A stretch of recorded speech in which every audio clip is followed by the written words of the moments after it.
for a game of Genius Invocation TCG? I'll show you the new deck I built. Step aside! Ito's back in town. I'm Sino, General Mahamatra of the Academia. In my free time, I like to play Genius Invocation TCG with other people. Being able to express so much creativity and variation within a working rule set makes it more than just a game. It's an art form. I'm the head honcho of the Arataki gang, and everyone knows my names. I have many. Arataki, the one and only Ito. Arataki, the Oni Sumo King Ito. Arataki, the pride of Oni Ito. Arataki, Beetle Gladiator Ito. Arataki, the ultimate TCG champion Ito. Arataki, he might lose, but he'll never admit defeat-o. Anyway, these are some of the ones I usually go by, so go ahead, take your pick. I'll respond to whichever one you choose, I promise. You're welcome. Let the Genius Invocation TCG battle commence.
been a while since I've limbered up.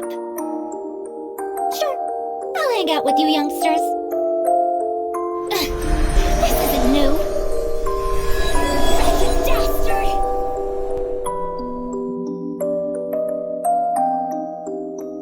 Youngster, there's nothing quite like an enthusiastic greeting to start your morning. You can improve the aroma of batter several times over if you bake it in the oven. Next time we're in the kitchen, I'll make some for you so you can get a taste of the flavors from my time. Since it'll be my super secret ancient recipe, I bet you won't find anything like it in the whole Grand Bazaar. Interested in my story? Well, Madame Farozan's life started more than 100 years ago, and her story covers as much ground as some major academic publications. Still curious? Good. Willingness to learn is an indispensable trait for scholars. You've got one foot in the door.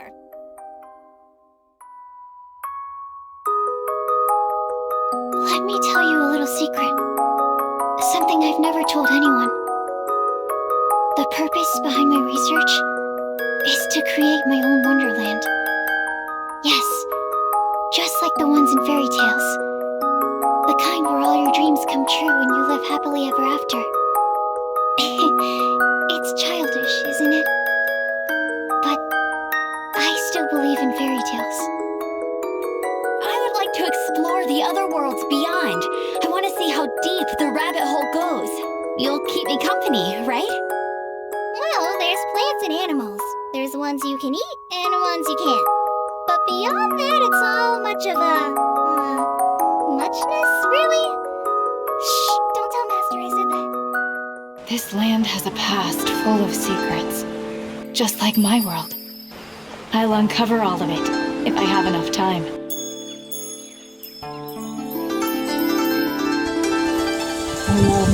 Watch out! This one's a fire. Don't get reckless. Can't get up. It's over. I grew up an outcast, and it wasn't much fun. Even though I'm a stranger here, people are friendlier than the tribe that was supposed to raise me. It's nice. I never had parents, but a man named Ross raised me. He was stern, but kind and generous, and he trained me well. I miss him. I spent my whole life looking for my mother and never found her. Not really, but I found ancient messages from the woman I was cloned from. It felt like she knew me and how to inspire me.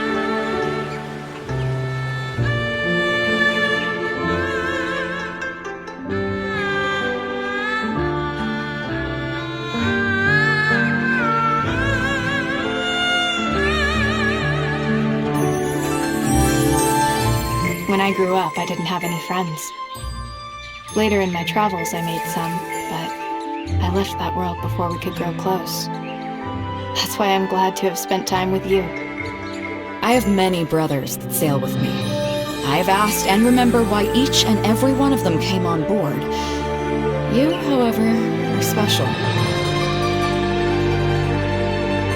I know you still have your own things to deal with, and as such, I won't try to rope you into coming on board permanently. But remember, there is always a place for you on board the Alcor. Time moves quickly. Go. May the wind be at your back.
When Kaveh built a house right over a withering zone and created a huge mess, it ended up being a real headache for the forest rangers. Even so, this forest ranger didn't hold it against Kaveh. He even invited Kaveh to his house for a meal. Maybe it's good people like him who allow people like Kaveh to survive.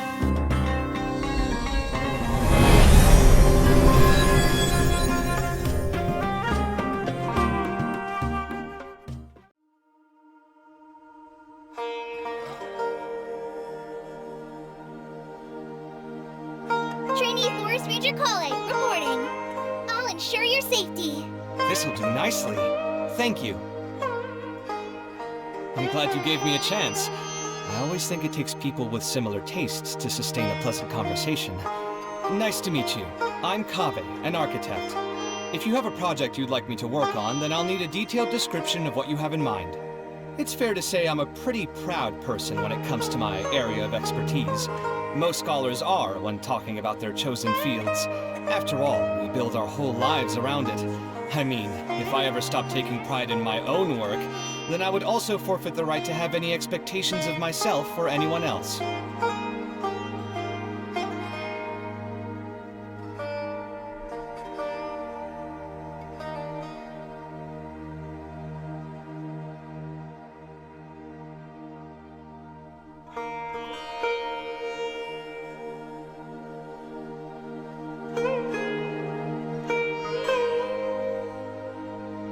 You must have seen the Palace of Valkazarzare before.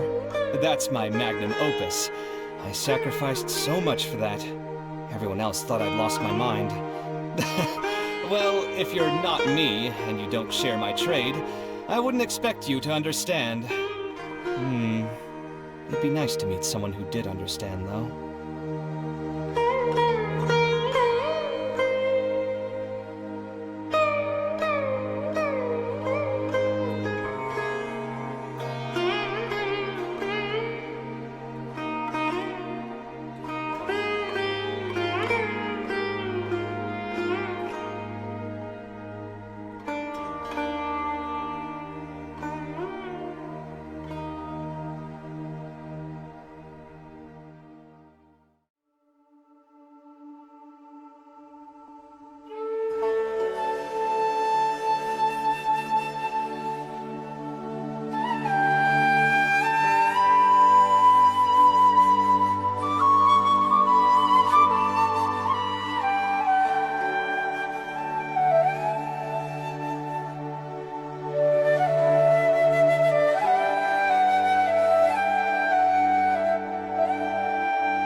Once upon a time, there was a young girl named Klee.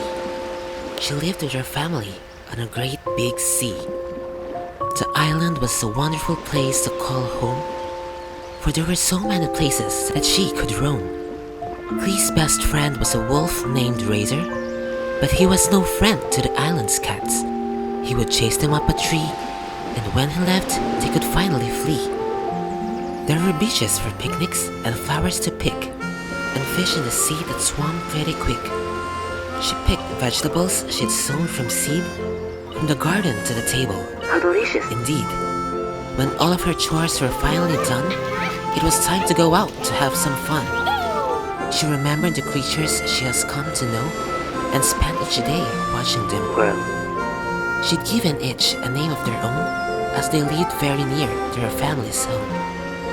Oscar the fox lived inside a cave. He was so big he couldn't be caught. Way after dark, he screamed so loudly, it was an effort to fall asleep soundly.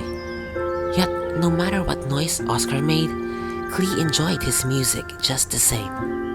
Chief, a bird with white and gray feathers, flew south in the winter because of cold weather. He ate cherries, grapes, and even grape jelly, just a few things that went into his belly. Sayu, the tanuki, scampered around, with cheeks filled with nuts to bury in the ground.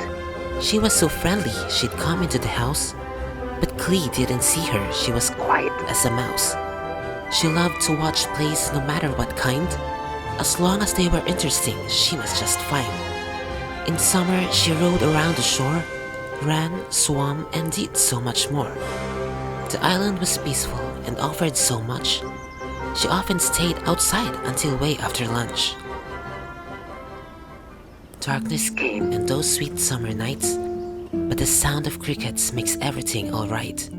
Each night before sleep, she thought of her day, smiled and then fell asleep right away, with her dreams of fond memories of creatures she adores, and the life she enjoyed while being outdoors. It's time to say goodnight to a girl named Klee, who lived with her family on a great big sea.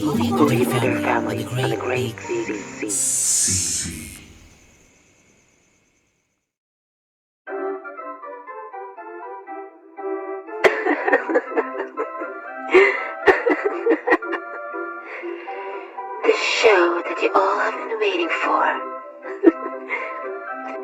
Presenting the stars of the show. Lisa, what are you doing? Miss Lisa, what is happening? Oh, we're just putting a little show for our precious Klee. An army of conjurers, serenity of enchanters, the falling of food bearers, the imminent fallout of corals, the infidelity of idiots, the benevolent preludes, the benevolent preludes of violence, the curiosity of eager gatherers, the vanity of dreamers, the bedrocky art of unlived truth.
8, 7, 6, 5, 4, 3, 2, 1, 0.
The water levels in Fontaine will rise, and the sinful people will slowly be drowned.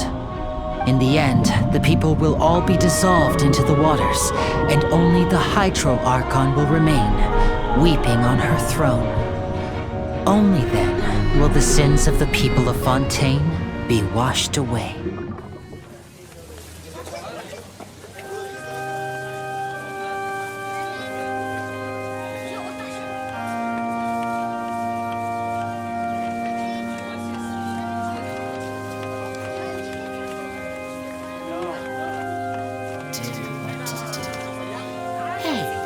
do we have here? Amber's mentioned you before in her letters. I can't believe how much has happened in Mondstadt since I was there. What's the hurry?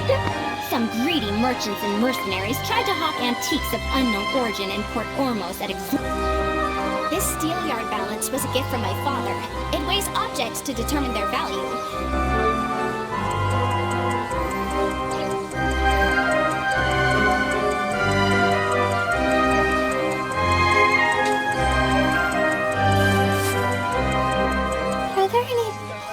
That can catch bugs? Hold my hand, please. This wind could blow me away.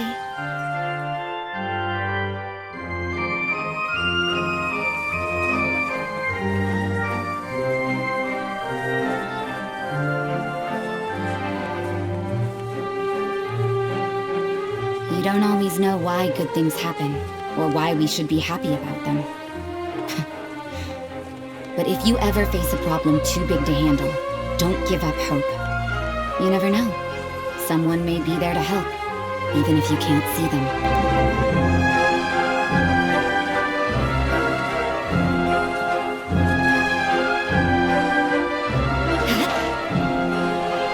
Blessings from the Animo Archon Barcegator. Wait, no, it's Bartopus?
Mornings can be tough, but with the perfect cup of coffee, they don't have to be. Our coffee is not just a drink, it's an experience. With every sip, you'll taste the rich, bold flavor that only comes from our unique blend. So start your day off right with our premium blend. It's the perfect way to bring people together and make every morning a little brighter. Introducing Brews Grand New Premium Blend, made from the finest coffee beans from all of the vat.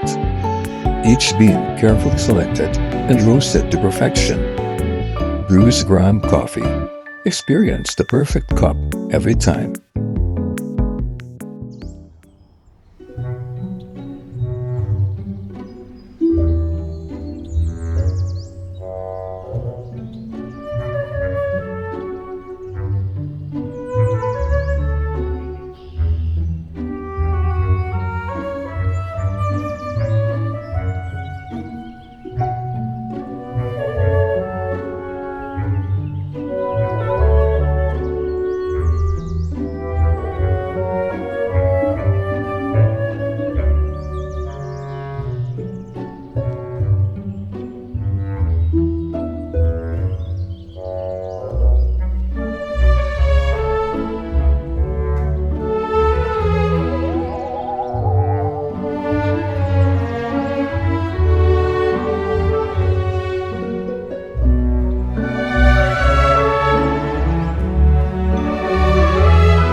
As one travels the world, sorrows and frustrations are bound to journey with you. But I find that I've grown since meeting you, both in martial arts and in strength of character. I am confident that I will be more at ease in life from this point forth.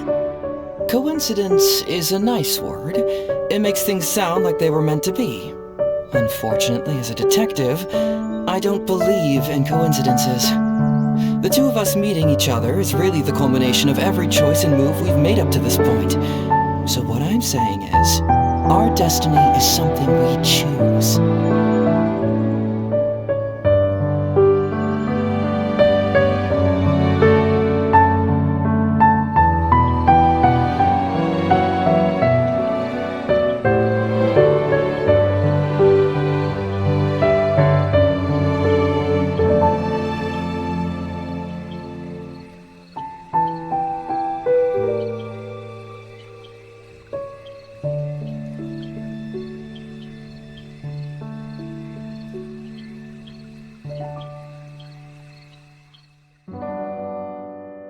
A long time ago, there was a small town called Hamelin.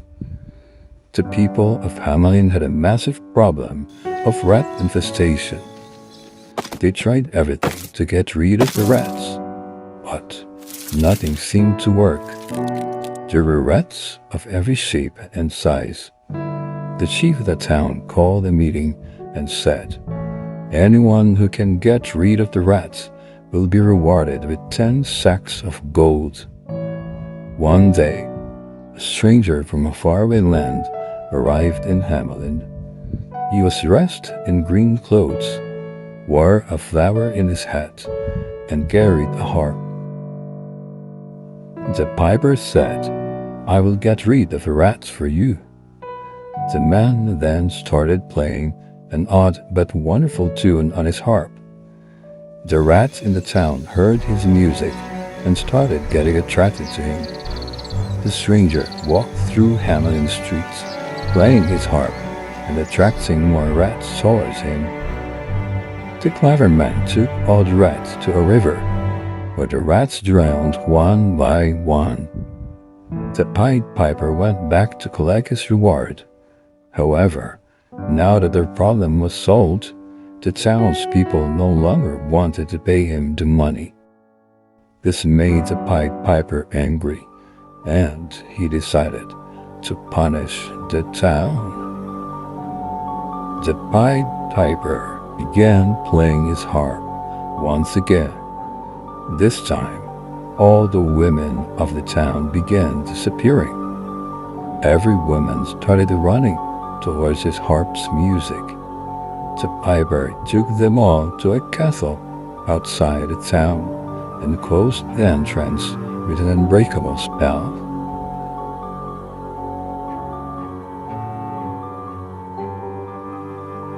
A child witnesses this unusual happening over time and quickly went and told the townspeople. Look! Look! All the women are gone! They all followed the Pied Piper and left the town. I saw him take the women to a castle outside the town. The townspeople were terrified and ashamed of what had happened. They went to the castle and begged the Pied Piper for his forgiveness. Please, return these women to their homes. We will give you the 20 sacks of gold as promised. Finally, the Pied Piper let the women go. The people of Hamelin learned never to be ungrateful and greedy. The Pied Piper disappeared, never to be seen again. However, they say that sometimes, if you happen to pass by the castle at midnight, you can hear screams of women falling to their death. But if the captured women died, who are those women that a Pied Piper returned?